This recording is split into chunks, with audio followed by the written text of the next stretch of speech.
Hello and welcome to the Scotland Rugby News podcast with me, your host, Bruce Aitchison, in the blue sky and sunshine again. And I'm joined by Mr. Editor, the man at the top, Gavin Harper. Hello, sir. How are you?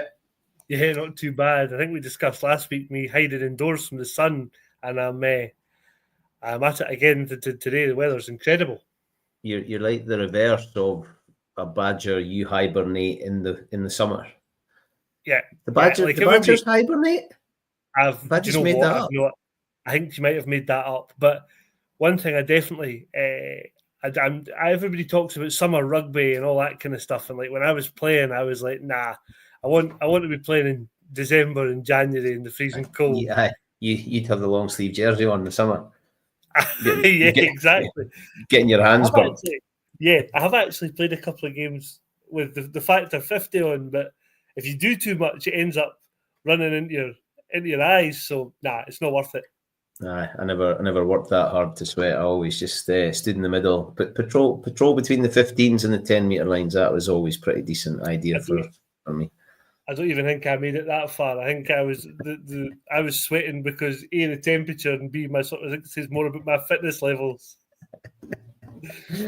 Good stuff. A quick word from our sponsor, the Scotland Rugby News podcast is brought to you by S1 Jobs. If it's time to hand in your transfer request, head over to S1 Jobs and upload your CV now. With thousands of jobs across Scotland, you'll find the one at S1 Jobs. Start your search today. See what you can find. Go for it. Don't do it just now, though, because you've got to listen to us. So let's go west first. Glasgow at home. They got over the line last week against Zebre, I think is the polite way to put it. But sometimes you need those. I don't know, I'm sick of those things that were thrown into that room 101 about winning ugly. But they needed to win and they won, basically. Yeah, I think that sums it up. They needed to put that Leinster game behind them. It would have been a total disaster had they lost. I think they did what they needed to do. Franco looked raging in the first half, and I think they could have been further behind, but they sort of sorted themselves out and they got over the line. I think, to be honest, it feels now like this squad could just see Scott Cummings is back, but yeah, great news. Yeah, it is, but it feels like they could do with another couple of them. They need a bit of a lift, and I just wonder, they've obviously got next week off, having potentially Dempsey, Sione, Hugh, if they could bring them back for that Benetton game, they'd get a game in before the playoffs. They would start to build a little bit, because I think what they've got just now is good, but would it win them a title? I don't think so. So, yeah, it feels like they're maybe not hanging on, but they're in need of reinforcements, I think is fair. You look at the team that's picked, it's a pretty strong backline. Horn, Jordan, Rowe, McDowell, Stain at 13, Cancelleri and Smith. Like that's, I know it's missing a lot. And you've got the reinforcements of Hastings and Dobie on the bench. So that's pretty decent. But when you look at the pack, there's been a few times this year where we've spoken about that's not a first choice pack. And that's definitely not a first choice pack. But there's some, Darge is still in there. Jack Mann's staking a claim. Front row is probably the least amount of experience that Glasgow could possibly field. I don't know if I'm speaking out of turn there, but it's not a first choice pack and going up against the Bulls, but then you go with 6 on the bench. There's reinforcements there. So I'm really interested with this one because obviously Edinburgh beat the Bulls. There's plenty going on there. And the Bulls have been away for a long time. And it sounds like we were just talking before we hit record. There's been a little bit of to and fro in between some of the coaches. Yeah, there has. There's obviously going to be a bit of spark and a bit of bite to this because Bulls and Glasgow was obviously a repeat of last year's final. I think the Bulls recognised the missed opportunity of being 13-0 up at home to Glasgow and letting that kind of chance at the title slip. think Nigel Carolan said they had a vendetta against Glasgow at the start of the week, and their whole season had been based around this one game. I'm not sure how true that is, but certainly the noises coming out of the Bulls camp when in the immediate aftermath of the final and at the start of the season, where we want to kind of knock Glasgow over when we come to Scotstoun.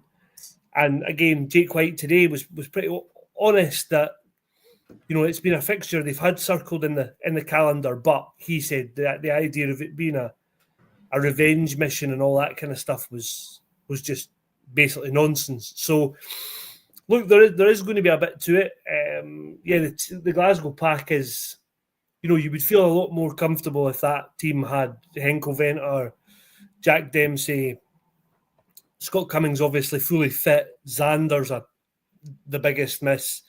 I've mentioned Sione and Hugh before. So, there's plenty missing from that team, but at the same time, they've built a good squad, and I think if they can, Scotstoun's a tough place to go. The Bulls have picked a good side, but Glasgow at home always have to be kind of, I suppose, favourites because their home record's so good and they've got such a good squad. I think it feels like a big game for Glasgow, off the back of the last couple of weeks, and then with what they have got guaranteed coming up. Edinburgh have got a big game coming up for a different reason. Yeah. It's a big game because they've got to get in the top 8. Everybody said from the very beginning they have to make the playoffs. They have to. It's one of their, I don't know what a KPI, or it's one of their targets, or whatever phrase you want to give it. But this game for Glasgow is not a statement, but you know what I mean? They're like going into the playoffs to have been beaten the way they were, to then scrape against Zebre. They kind of need this to build towards the end of the season, like they did so brilliantly last year. Yeah, they massively need it. I think if you remember last year, they played Zebre maybe second last game of last game of the regular season at Scotstoun, and it was all a bit of a struggle. But I think that gave them the sort of lift. It gave them a bit of a kick to say, look, let's get our act together. And the performances in the quarterfinal, semi-final, they just kind of built up and up and up. I hope the same thing is true, that after Leinster, last week was the sort of kind of let's get back on the right track. And this weekend we see a Glasgow that are absolutely flying. I think the Bulls will be tough. They've picked a huge pack, so they're obviously going to go for Glasgow up front.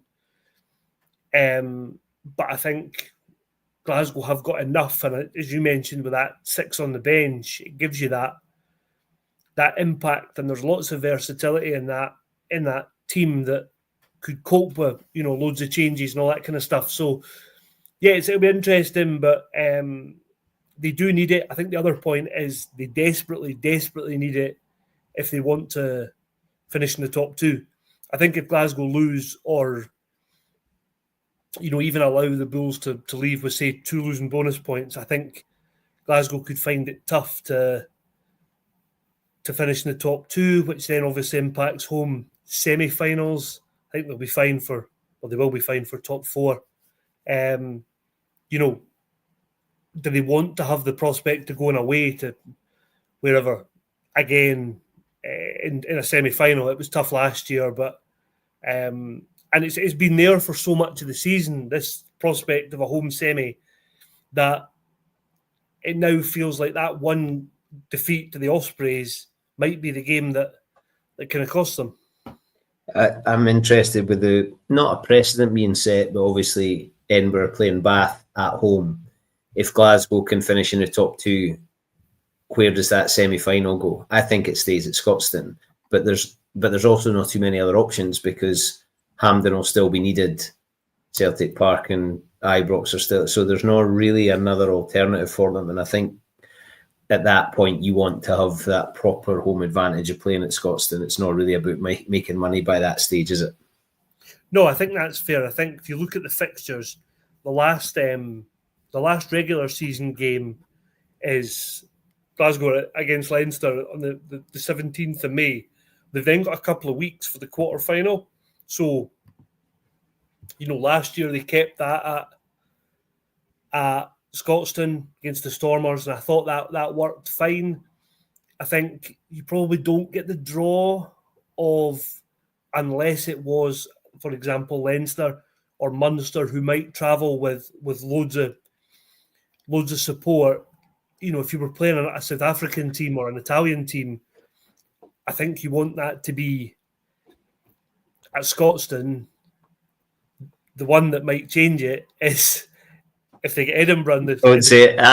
He said it. He said it. That might be the decision. And then I think, obviously, if you make that move for a quarter final, you're probably not going back to Scotstoun for a semi-final. But look, let's not get ahead of ourselves. We'll wait and see if we're able to have these discussions in 2 or 3 weeks' time. And before we get to the new signing, you mentioned Scott Cummings being on the bench. That's hopefully good news for everybody, Glasgow, Scotland, and more importantly, him. Yeah, great news. I think, look, that injury came at an absolutely terrible time for him, for Scotland.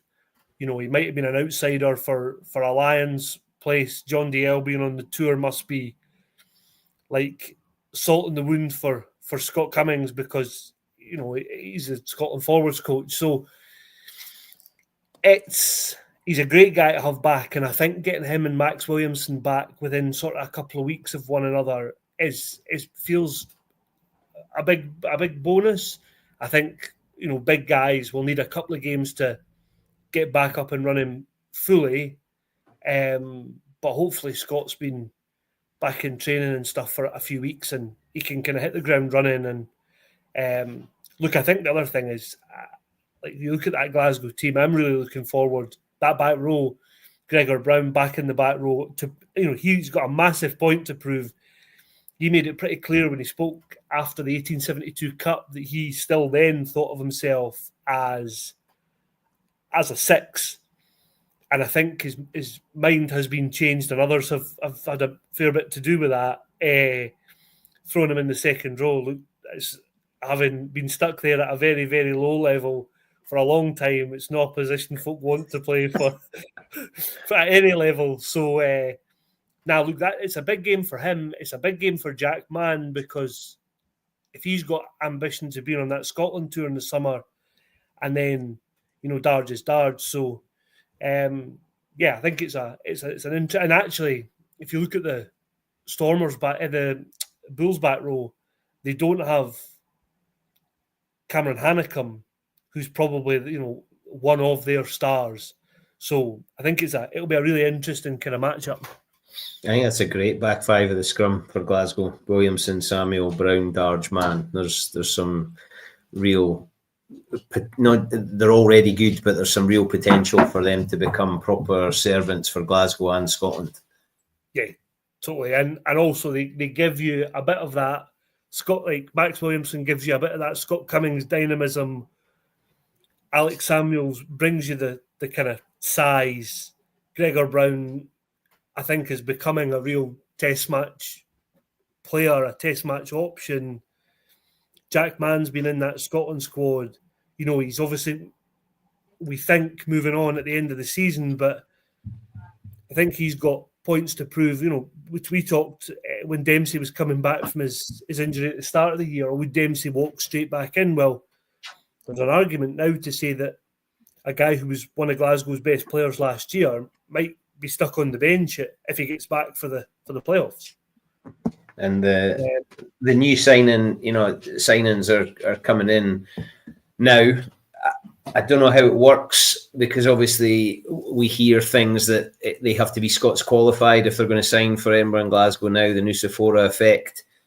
I reckon there probably would have been a bit of rock, paper, scissors over who gets Alex Craig. Like, that's both teams would have wanted it. Like, both sets of supporters would have been really happy to hear that they'd signed Alex Craig. The squad members, I think, the coach, I think, I don't know if Franco won that one, but that's a good signing for Glasgow.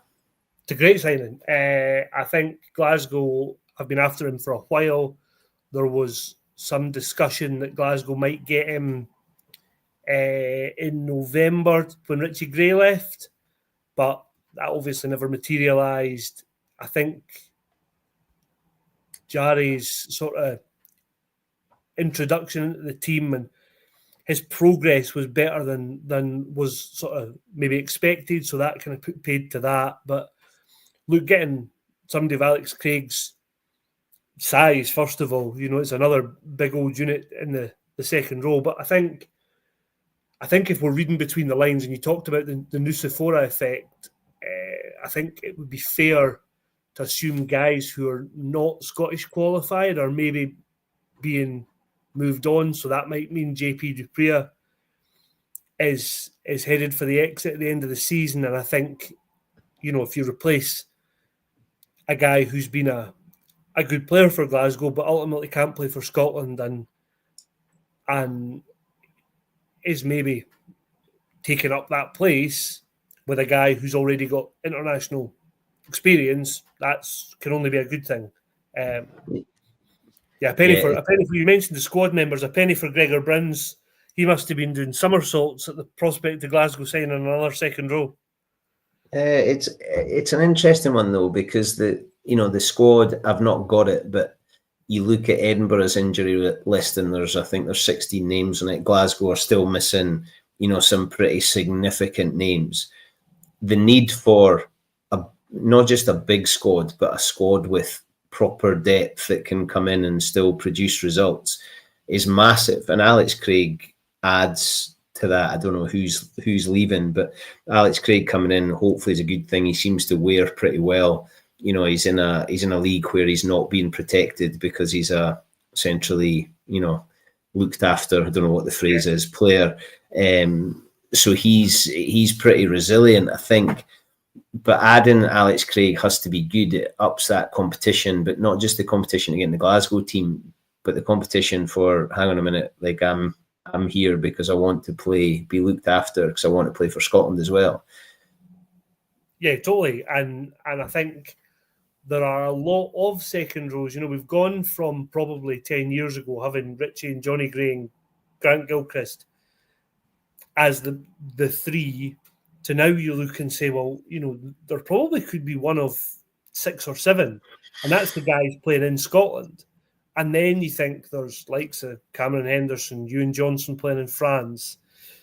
I probably missed some, but there are a lot of options now, and I think it's up to probably Scott Cummings and one other to go and grab that Scotland jersey. So look, it's good. I think it builds competition, which is always a good thing. And I think getting somebody like Alex Craig back in the Scottish system is not a bad thing. Just one very quickly from Gus here. Glasgow take control, pack their bags for them, the Bulls. But struggle. Bulls are too open in their play. Glasgow attack at more opportunities, so we shall win 22-17. I think that's not far off the score in the grand final. So yeah, I think Gus, I'm pretty sure if you offered that to Glasgow now, they'd be reasonably happy. But that does mean Bulls are leaving with something, if not everything. I think that the more I watch and listen and read about Glasgow, they know how to win. They've learned how to win. They seem to have just very recently probably found maybe other ways to win.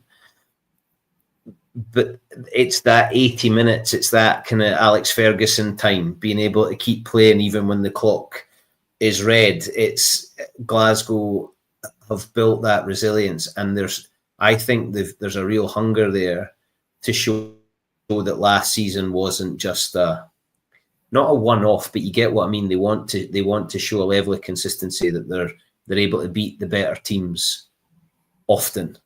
Yeah, 100%, and I think they will also be hurting, having talked up Europe and made no bones about the fact that they wanted to make a bit of an impact in Europe. They will also be hurting from that Leinster result and the manner of the way that they were sort of dumped out of the Champions Cup. So look, it's all there for Glasgow in the next few weeks. I think if they can get some of those injured bodies back, and look, I wouldn't be surprised in the slightest if all of a sudden for the Benetton game on 10 days' time, we see Sione and Hugh Jones and Dempsey and, all these guys. I know Matt Fagerson's done for the season, but I think Xander's probably the other one that they've been up front and said, look, it's going to be touch and go. But there's been a bit of sort of cloak and dagger about the other guys. Sione had his boots on in Dublin and was doing a bit of running about. So they can't be, I'm speculating, but I don't feel like they can be that far away. There's another thing to throw into the mix here, which is maybe a bit left field, but that Lions selection, I think, is May the 8th. Yep. So you then go into that following weekend, and this is where the amateur psychologists can take over. I'm high as a kite because I'm a British Lion, watch me, or I'm a British Lion, I didn't want to be selected and not get to go. But I don't think there can be a professional rugby player on the planet now who is holding back. Like you can't. You have to go full blown. But I just wonder, there's this local bias that I've mentioned before. We think that quite a few Scotland players should be going. You would love to think when you see those reaction videos and things, you see the other people, if a Glasgow player gets selected, surely the rest of the Glasgow boys are delighted for him. That lifts everybody. You go into that. I don't know. I'm just playing, but I think it's going to be interesting. That May the 8th, there must be so many boys wondering what's going to come on that day. Yeah, and you think about it, and it's a Thursday. Glasgow have got a game 48 hours later. If it doesn't go the way of a Sione or a Xander who are injured, the psychology of how you manage all that kind of stuff will be fascinating. I'm sure Franco's already got one eye on that. He's a man who plans weeks and months in advance, so I'm sure he's thought about how he'll manage all that situation, good and bad. That's like me. I plan months in advance. So we're not really sticking to it because we've digressed. I think it was probably you that took us down a dark alley there. Let's stick on signings here. So today, Edinburgh announced not one but two props, one either side of the scrum. And I'm back to my absolute ignorance. I know nothing about Rhys Litterick and I know nothing about James Whitcomb other than Rhys is a tight head, James is a loose head. They're big lumps of humans. They've played in pretty tough leagues and they're both Scottish qualified. So it adds to the mix. Whenever somebody comes in, you already mentioned if somebody's coming in and somebody's going out, I'd be guessing because I genuinely don't know who it is. But to bring in two props has to be a good thing. Paul Hill's injured long term. He's definitely being missed at Edinburgh. So come on, dazzle me. What do you know? I know not much more than you do, but I do know that Scottish Rugby have been looking at Rhys Litterick for a while, I think. I think there was moves maybe last season to bring him up here. That never happened. But look, he obviously come up, compete with Paul Hill, Darcy Ray for that Edinburgh tighthead shirt. He actually played in the game, Cardiff's game at the Hive earlier in the season.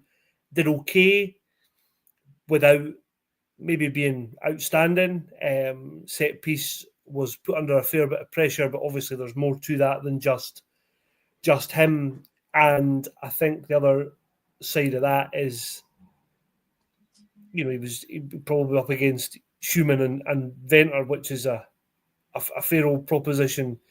James Whitcomb has played a lot, played reasonable amount for Leicester this season, but a lot of them have been games that have been Premiership Cup. Just looking here, I think he's played, 6 Premiership games, but basically all off the bench. Played some Champions Cup. look, Sean Everett's spoken highly of both of them in the kind of announcement story, which is actually on the site now. So there are clearly big things hoped for both of them, but we'll need to wait and see. You know, it's tricky with a new signing. I think with Whitcomb coming in, you're probably looking at somebody like Robin Hislop, maybe is the third choice at the minute. You know, might that spell the end for him at Edinburgh? I think the other side, there's been some chat. Javan Sebastian might go back to Wales. Angus Williams is hardly featured, so there's obvious decisions to be made. But look, having two guys, as you said, who are Scottish qualified, can only add to the mix further. If you're an agent, you're dealing with this. You're saying, like, who else do you qualify? Are we going to have conversations? I've no doubt there's things like that going on. How come these two boys haven't featured in Scotland squads? I think it's probably that level of exposure they've not really established themselves yet as kind of first choice at their clubs. You look at Whitcomb, obviously would have had somebody like right. Let's not pull any punches here, though. Some of the international matches that have capped people in the last couple of years have not necessarily had first choice players selected for them. So is this, like, I don't know. I'm not close to anything. But what I suppose what I'm getting at is, why is there? It seems like they're Scottish now. Like, where's that been? I don't think they've played age group, have they? To my knowledge, Whitcomb has. Whitcomb for has. England. There you go. But that's what I mean. So there is, and we've got that a lot. We've got players who have played age group elsewhere. Like, I get that. But I'm just intrigued as to the timeline of these things. They seem to be, I don't think I'll be the only rugby follower who hadn't really heard of them until today. Yeah, and I think that's and now they're Scottish.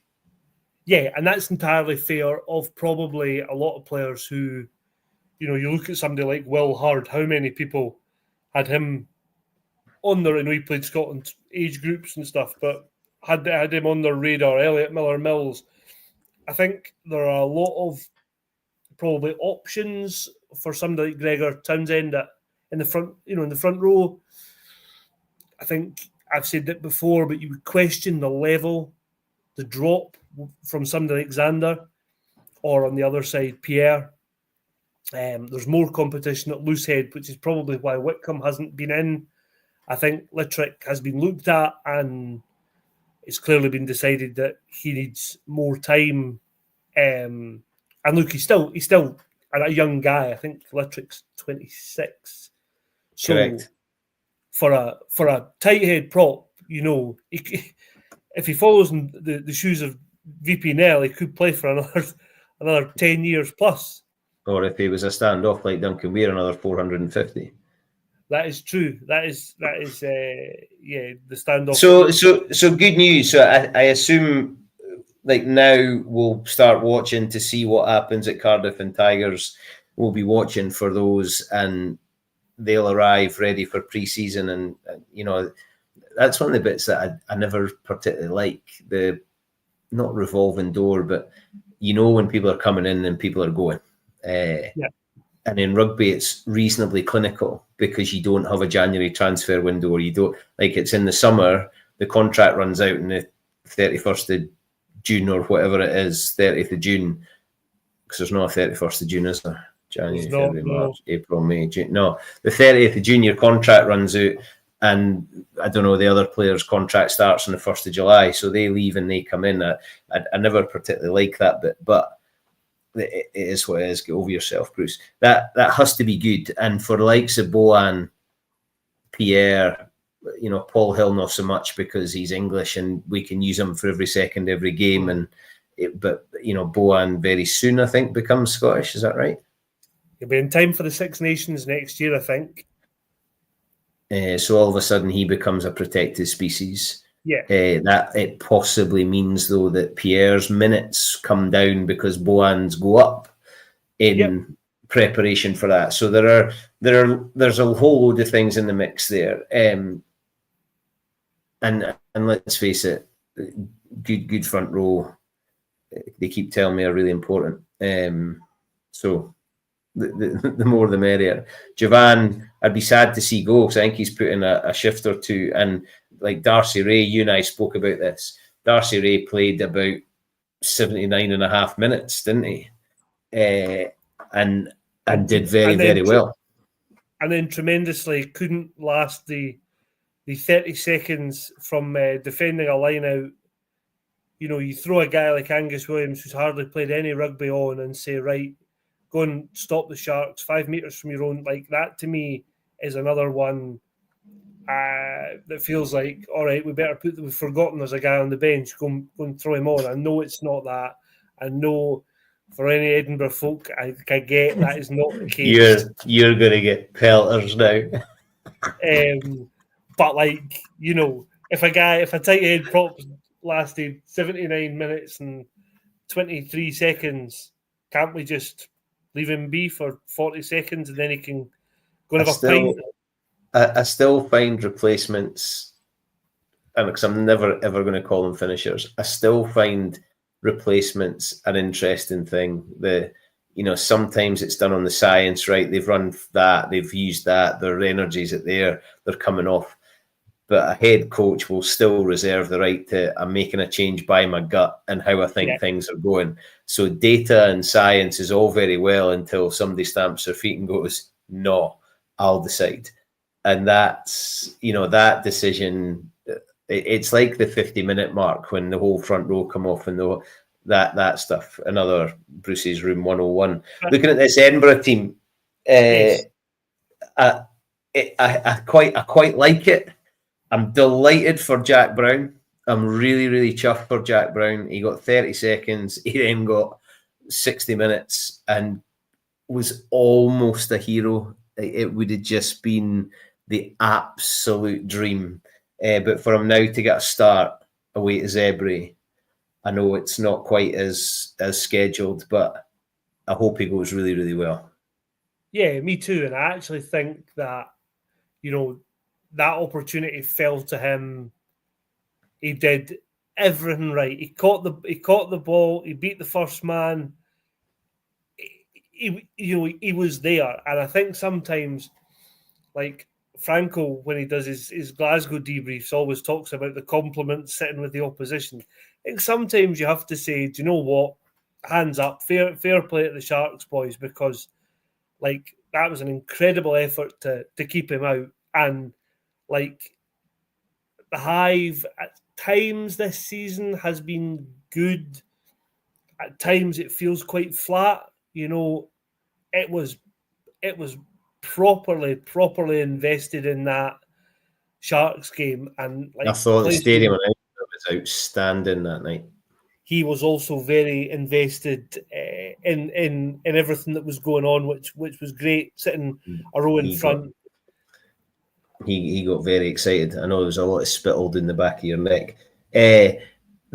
The Jack Brown bit, I was speaking to Scott Steele about this, former Edinburgh player, and I was saying to him about Jack coming on after, I don't know what it was, 20 minutes, you'll maybe be able to tell me exactly, but he said in some ways that was probably brilliant, because he was likely sitting on the bench thinking, I'll not be getting on the night. So there wouldn't really have been many nerves. And then it was like, right, Jack, get kid. And he just, away you go, and I'm on. Yeah, and I think, particularly given the circumstances, it wasn't like he was named in the team originally, because they had the whole reshuffle. And he had a Happy Meal for his lunch. Yeah, exactly. Like, if he was Finn Russell, he would be at Five Guys. And I think to then come on, and I think the first thing he did was right in front of where we were sitting, collect a high ball above his head, and you think, do you know what? Like, fair some introduction, and then he got emptied by Lucan Uam and Andre Esterhazen.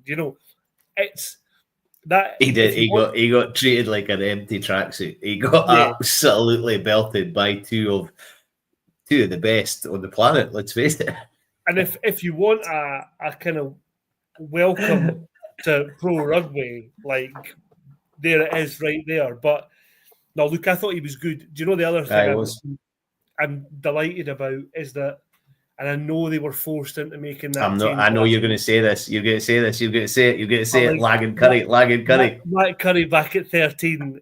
Like, I saw that last week, and Sean had kind of said, or maybe hadn't said, but when Wes was ruled out, and I saw the changes, I just thought 4 changes for one player is never a great thing. And actually, Edinburgh dealt with it superbly. Really well. Matt Curry now looks like he can kind of chop and change between centre and wing. Lang can play 12 and 13, but like I think James Lang's not a kick in the backside of player of the season. I know he's not actually played all season, but when he's played, and certainly recently, and you were his champion, talking about him being the 12, I think James Lang's been excellent. Yeah, I don't want to labour the point, but I think when you talk about player of the season or whatever that award might be, it's the impact. And I would be one for saying, I don't really care how many games you've played. Look at the impact you make when you do play. And like James Lang's made the biggest difference to that Edinburgh backline because they've struck a partnership up, him and Curry. He clearly takes pressure off Ross Thompson. He carries well. He's a decent enough and competent defender. Like, I think he's better than that. I think we get trapped in he's not the biggest, but I think he's a very good defender and he's hungry to defend because he's probably been told you're not very big and he's also, I think he is physically hilarious. Like some of the social media stuff when you see him dancing and messing about, I think he does camp very, very well. And I think he's absolutely magic.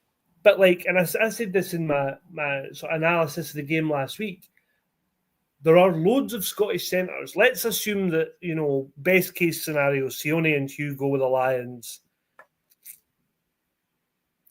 James Lang, for me, is not a million miles away off being on that Scotland tour. I know he's 30, but if you're picking on the best players on form, I think he's playing some of the best rugby. He's probably playing better now than he was when he got his Scotland caps. He certainly won't be far away if that's the kind of direction Gregor is considering going as strong as possible. Well, if Gregor only has until the World Cup, why would you not? Well, exactly. I know you said about the 4 changes for one player. I thought Harry Patterson did really well at the weekend and covered a lot of ground. And I'm delighted for the kid because it's been since he got that almost player of the match for Scotland against France, he's then hardly kicked the ball. Yeah, literally. It's been really tough. And I think he kind of alluded to that. I was chatting to him after the game and he said, look, I study sports science, so I try and learn all the best practice to not get injured. But basically, what do I know? It never works. And like, I admired his honesty. And I think for a young guy, he seems to have taken that kind of in his stride. You hope that you see so many players now playing into their kind of mid to late 30s, and you hope that Harry Patterson gets these kind of couple of years back at some stage in his career. But for the sort of short term, he just needs a run of games because I think the talent and the potential is pretty clear. Now, hear me out here, right? One of the reasons I think Harry Patterson has coped so well, I don't think rugby is the be-all and end-all for Harry Patterson. Now, that's not a negative. It is the be-all and end-all for Darcy Graham. Yeah. Right? But that's not a negative either because they're different creatures. But when you meet Harry Patterson, and I don't know him that well, but he asks how you are, and he asks it, and it's definitely not all about him. But he's very open to talk about anything else apart from rugby, and I think that has to be a good thing. And he seems like that France game almost feels like ancient history for everybody because he's not been able to follow it up. So everybody just wants him to do well now. I think I hope he's in a really good place to finish the season well, possibly go on a tour and come back flying next year, and we see Harry Patterson play a lot more rugby. But then again, you look at the Edinburgh, we've now discounted Wes, who has been excellent again for Edinburgh all season.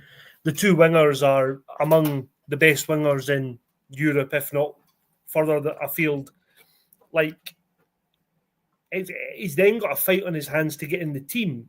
But you're right. I think, like I said about Wes last week, when we spoke to Wes not long ago, he said the best thing he can be is available. And for Harry, that has been not the case for far too long. So, yeah, you just, as you say, you hope that he gets a run of games, whether or not Scotland consider actually leaving him at home this summer, give him the summer to just, concentrate on him, get fit, make sure he's absolutely raring to go. I'd like to see him on the tour. I don't think there are huge options at fullback, particularly if you take Blair Kinghorn out of the equation. But, you'd like to see him then kick on, and it almost feels like, yeah, you're right, discard that France game and let's have a bit of a fresh start.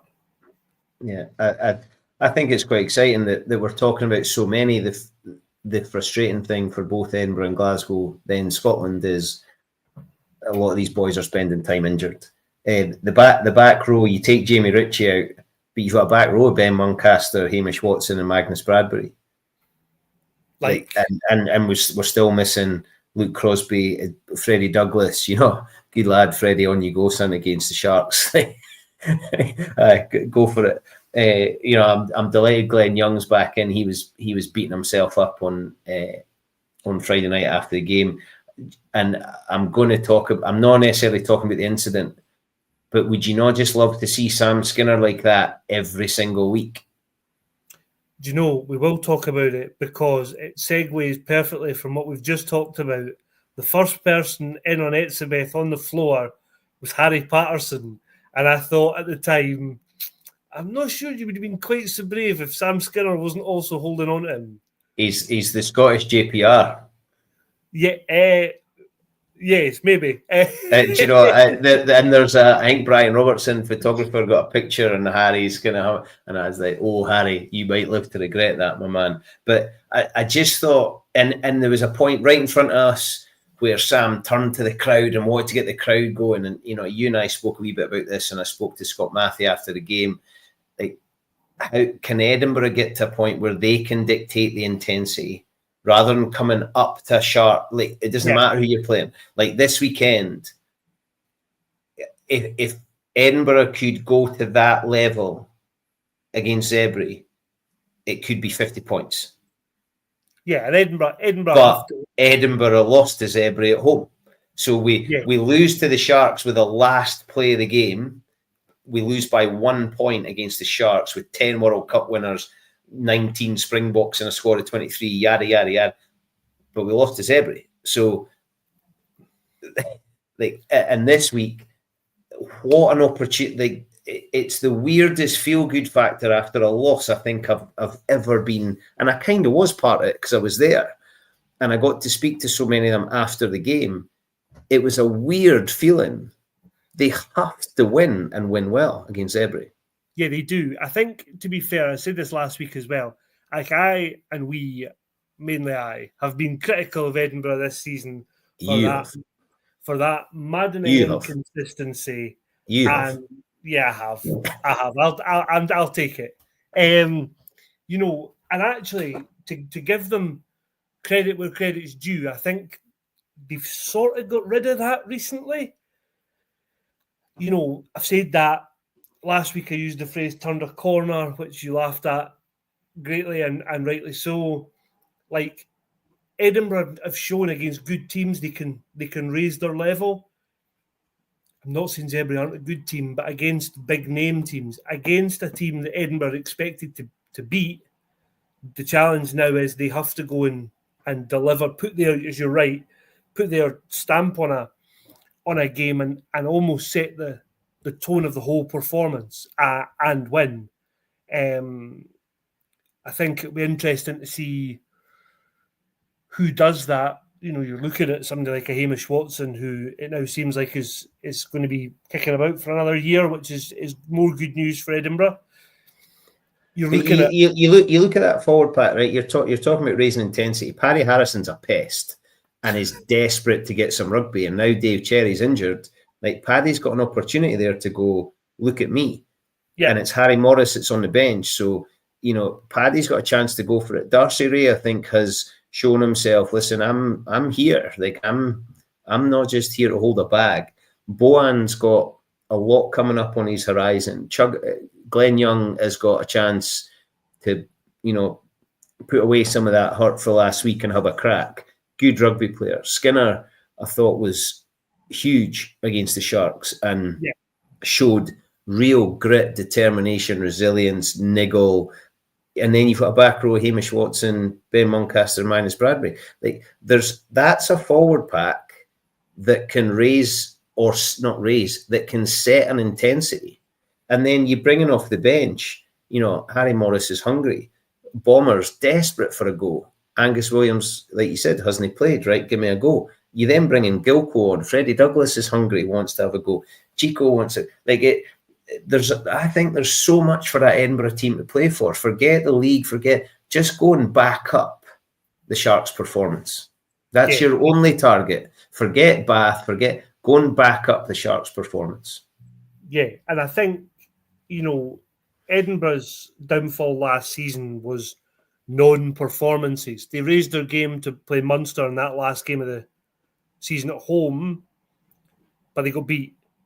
They completely flopped against Benetton away. They needed to win, and they were soundly beaten. You know, Edinburgh 11th going into these last three games. If they're going to make the playoffs, they probably have to win all three games. I think what you don't want is us to be sitting here in a week's time saying Edinburgh never fired a shot. And I think in the first half of the season, that was happening far too often. I'd like to think that that Zebre game at home seems to have been a real, like, line in the sand. All the players have said we basically, it can't go on like this. You know, Sam Skinner said it was 2 years of underachieving from when he joined. You know, I think players like that have a big part to play because he's been in an environment where standards have been clearly at a different level and he's won stuff.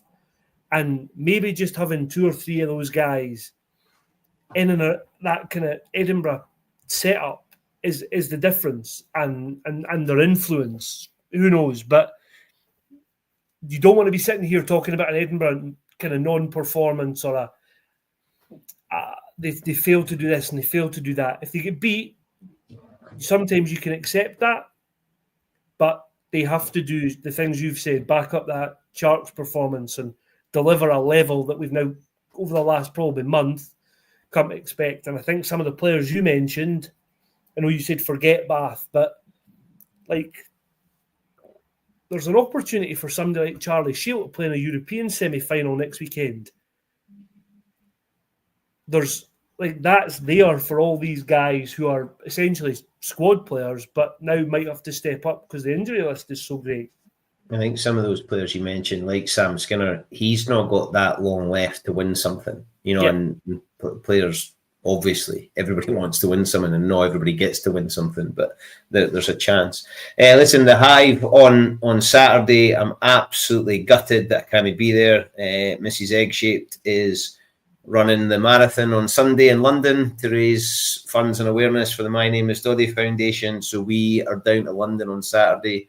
I got stood up by Adele McMahon today. I was supposed to be meeting Adele McMahon for a coffee, the Irish captain. But, you know, it might still happen, but she stood me up today. I think that Irish team is strong. They are gunning for this World Cup. But it's good to see Rachel Malcolm's back. Yeah, and I think you look at that first half at Welford Road, and you just get the sense that Scotland missed somebody with Rachel's, and not, Ellen Nelson, I'm sure, did a reasonable job, but I think Rachel is the real kind of leader in that squad, and I don't think anybody would dispute that. So having her back is obviously a bonus. I think having Leah Bremner Holden back is a big bonus. It's amazing that 12 months ago she was carrying bags and running the water on, because in a year where probably a year ago she was World Cup felt miles away, I think now she's going as first choice.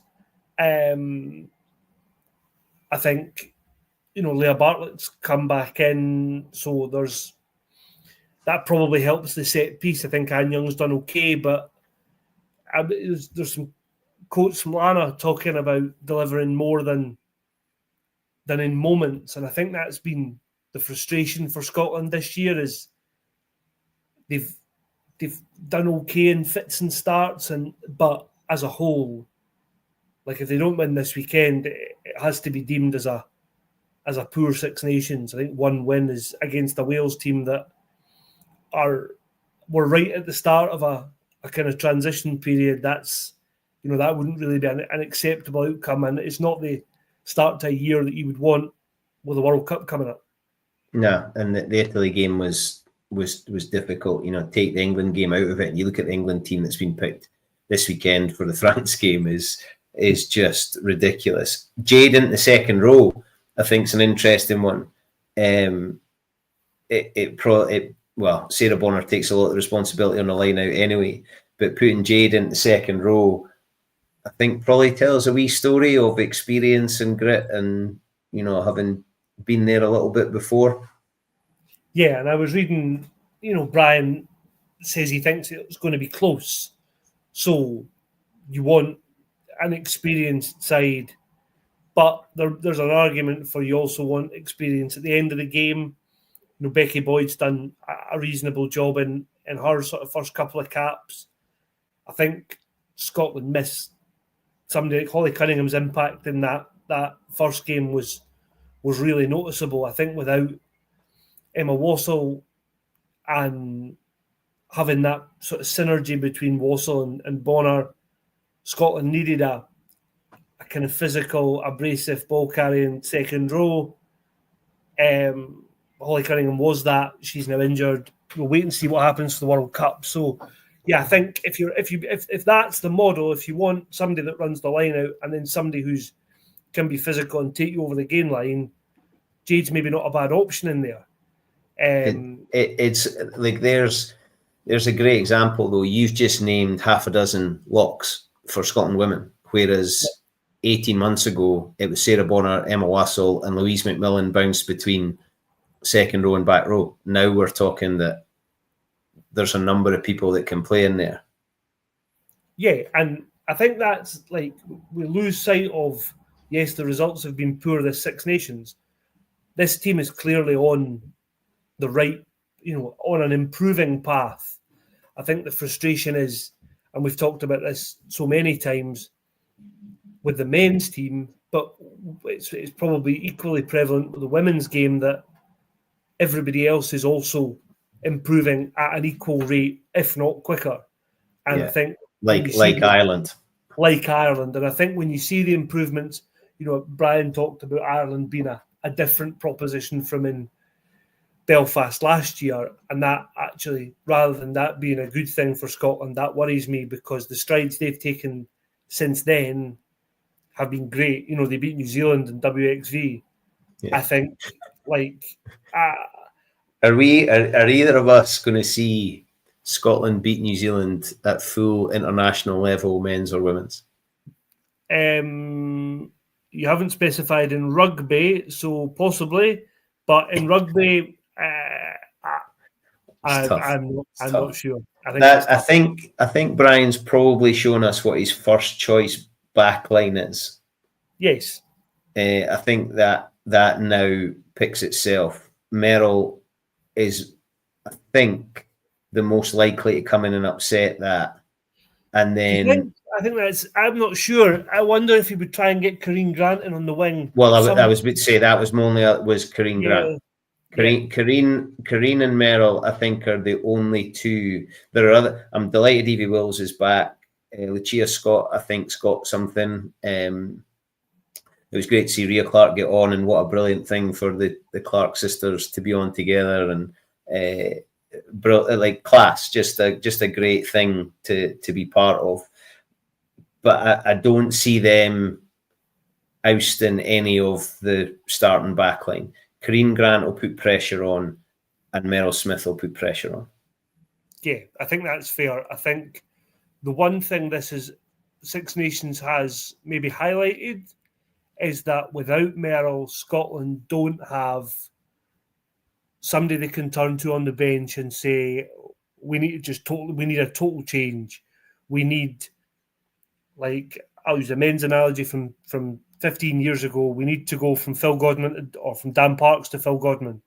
And I don't mean that. I don't mean that to be insulting to Helen Nelson, but I wondered where you were going there, but you went with Phil Godman and Dan Parks. But do you know what I mean? You want that. We're going to have folk commenting going, who? Well, yeah, I think so.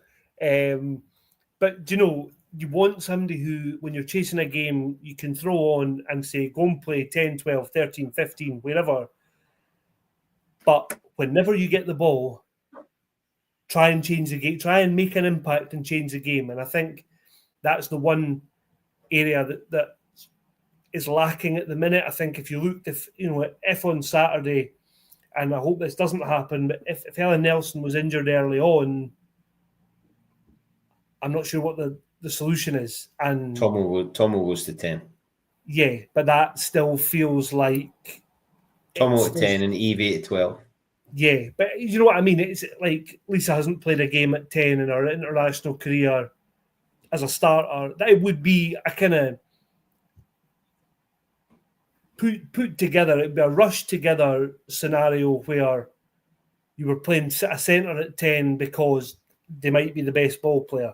And I think that's maybe where we are at with, given the injuries and stuff, where we're at with Jade is now you see, well, actually, we need our best ball carrier alongside our best line-out option. And it so happens that Jade has that size that she can play in the second row, and it means you get Jade and Evie Gallagher on the pitch. You can bring Rachel back into the back row, but you lose. I think you do lose a bit with a line-out because it's going to be Bonner all day or Rachel Malcolm. I was going to say, I think that's Rachel Malcolm's really become, and when you start thinking about Lionesses or Lions or moving forward, that being a line-out option, I think, is important for somebody like Rachel Malcolm. Yeah, it undoubtedly is. I think the more kind of strings to your bow any player can have is a good thing. I think that is maybe where Scotland miss that utility forward, the likes of a Eva Donaldson or a Louise McMillan, who can do you a job in the second row or the back row, and they give you a bit of line out. Probably more, well, definitely more than like a Rachel McLaughlin, but also maybe more than an Evie. So it's a fine balance, but I can see why Brian's gone the way he's gone. Yeah, Eva Donaldson's not had a look. Interesting to see 5 nominees from Scotland for potential team of the championship, 4 of them being backs.